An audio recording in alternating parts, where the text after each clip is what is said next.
متعلق جو صحیح اسناد سے ثابت ہے، جب ہمیں معلوم ہو جائے تو پھر اس پر اسی طرح کا جب یقین ہوگا تو ہمارے اندر آپ کی اتباع اور اطاعت کا جذبہ پیدا ہوگا. اور یہ یقین اسی وقت پیدا ہو سکتا ہے جب آپ کے ساتھ ہمیں محبت کا وہ والہانہ تعلق ہو جائے، جس کے بارے میں کیا اس کو وقت ختم ہی ہو گیا ہے، جس کے بارے میں علامہ اقبال نے فرمایا اصل میں محبت کے اندر بڑی طاقت ہے، بڑی قوت ہے. اقبال نے فرمایا قوت عشق سے ہر پست کو بالا کر دے، قوت عشق سے ہر پست کو بالا کر دے، دہر میں اسم محمد سے اجالا کر دے، دہر میں اسم محمد سے اجالا کر دے. وقت فرصت ہے کہاں کام ابھی باقی ہے، نور توحید کا اتمام ابھی باقی ہے. اب آپ کے بعد کوئی نبی آنے والا نہیں ہے، آپ آخری نبی تھے. اب آپ کے بعد کار نبوت کے انجام دہی آپ کی ذمہ ہے. اب اس کار نبوت کے انجام دہی، اس نور توحید کے اتمام کا کام یہ اب آپ کے ذمہ، ہمارے ذمہ ہے. اور یہ ہماری جو نوجوان نسل ہے ان کے ذمہ ہے، اور ہم بوڑھوں کی ذمہ داری ہے کہ ہم اس دنیا سے رخصت ہونے سے پہلے یہ اطمینان کر کے جائیں کہ ہم نے اپنی نوجوان نسل میں اس ذمہ داری کا احساس پیدا کر دیا ہے یا نہیں پیدا کر دیا. اگر ہم اس اطمینان کے ساتھ نہیں رخصت ہوتے تو ہماری زندگی کا رخ صحیح رخ نہیں ہے، ہماری زندگی کا رخ دوسرے محور پر جا رہا ہے. یہاں پر امت کے بڑے ذمہ دار افراد موجود ہیں. آپ کی ذمہ داری ہے کہ امت کو سنبھالیے، ملت اسلامیہ کو مایوسی کے دلدل سے نکال کر امید کی بلندیوں پر پہنچائیے. اسلام ناامیدی کو حرام قرار دیتا ہے. قرآن میں اعلان ہے لا تقنطوا من رحمت اللہ، اللہ کی رحمت سے مایوس مت ہو جاؤ. قرآن تو ہمیں رحمت الہی سے قریب کرتا ہے. اللہ نے اپنے آخری نبی کو سارے جہان کے لیے عالم رحمت بنا کر بھیجا ہے، اور یہ رحمت رہتی دنیا تک کے لیے ہے. یہ رحمت رہتی دنیا تک کے لیے ہے، اس لیے کہ آپ کی نبوت اور آپ کی رسالت رہتی دنیا تک کے لیے ہے. آج مسئلہ ہمارے سامنے یہ ہے کہ سیرت بھی جیسے خوب ہوتے ہیں، خوب ہو رہے ہیں ماشاءاللہ. یہ تو ایک ادارہ ہی ہے جہاں ہونا ہی چاہیے، گلی گلی کوچوں میں سیرت پہ جلسے ہو رہے ہیں. لیکن سیرت کا جو اصل مقصد ہے نہ وہ پیش ہو پا رہا ہے اور نہ اس کی طرف توجہ ہو رہی ہے. سیرت تو کہتے ہیں طریقے کو، راستے کو، اس عادت کو جس کو آدمی اپنی زندگی میں اپنا لے اور اس کو اختیار کر لے.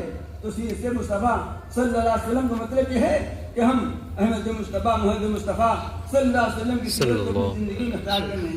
میں ایک بات کر کے بات ختم کرتا ہوں، اس لیے کہ جو کچھ مجھے بتایا گیا اس کے لحاظ سے بات ختم ہے. وہ ایک بات ہے میں ہمیشہ یہ عرض کیا کرتا ہوں ایسی مجلسوں میں کہ بھائی جو چیز ہمیں سال بھر کے روزانہ کرنا چاہیے وہ نہیں کیا سال بھر، تو کم از کم ربیع الاول ہی کے مہینے میں، اسی مہینے میں ایک کام یہ کر لیجئے کہ اپنے گھر میں بیٹھ کر کوئی بھی سیرت کی کتاب 10 منٹ سب اہل خانہ کو بیٹھ کر سنا لیجیے. اردو میں، ہندی میں، انگریزی میں، ماشاءاللہ عربی میں، تمام زبانوں میں سیرت کی چھوٹی بڑی اوسط درجے کی کتابیں موجود ہیں. کام کرنے سے ہوگا، بات کرنے سے کچھ نہیں ہونا ہے. کامیابی تو کام سے ہوگی تو کم از کم اتنا کر لیجیے. میں آپ حضرات کو عرض کرتا ہوں کہ جو لوگ نہ کرتے ہوں اتنا کر لیں. ابھی باقی ہے بہت بھی اسی مہینے کا کہ کوئی کتاب سیرت کی اپنے گھر میں بیٹھ کر بچوں کو، اہل خانہ کو، اہل عیال کو تو معلوم تو ہو کہ ہمارے رسول اللہ صلی اللہ علیہ وسلم کی صفات کے حامل تھے. آپ نے کیا اخلاق اور کیا کردار ہمارے سامنے پیش کیا ہے. اور ایک بات عملی طور پر اور عرض کرتا ہوں جو ہمارے ذمہ لازم ہے، اب وہ کر کے ہم کچھ اپنے رسول اللہ علیہ وسلم کا قد نہ اتار پائیں گے، زندگی بھر کرنے نہ اتار پائیں گے، لیکن جتنا کر سکے اتنا تو کرنا چاہیے. اب وہ بات یہ ہے کہ کم از کم زندگی میں درود شریف پڑھنے کا کچھ وظیفہ مقرر کر لیں، اور کم از کم اتنا ہی کر لیں کہ سوتے وقت ایک تسبیح 100 دفعہ کوئی بھی درود شریف، یہ نہیں کہ آپ درود ابراہیمی نماز والا پڑھیں، کوئی بھی درود شریف 100 دفعہ پڑھ لیں. انشاءاللہ اگر اس عمل کو ہم لوگ اختیار کریں گے تو آپ جانتے ہیں جہاں درود شریف پڑھا جاتا ہے رحمت کے فرشتے آتے ہیں، وہاں ان رحمت کے فرشتے نازل ہوتے ہیں، برکتیں نازل ہوتی ہیں۔ میں آپ سے عرض کرنا چاہتا ہوں کہ میں بڑے بڑے پڑھے لکھے لوگوں سے واسطہ پڑتا رہتا ہے، بہت بڑی آمدنی ہے، بہت بڑا عہدہ ہے، سب کچھ ہے، لیکن لوگ ٹینشن میں ہیں، مبتلا ہیں، کوئی فارغ البال نہیں ہے ٹینشن سے۔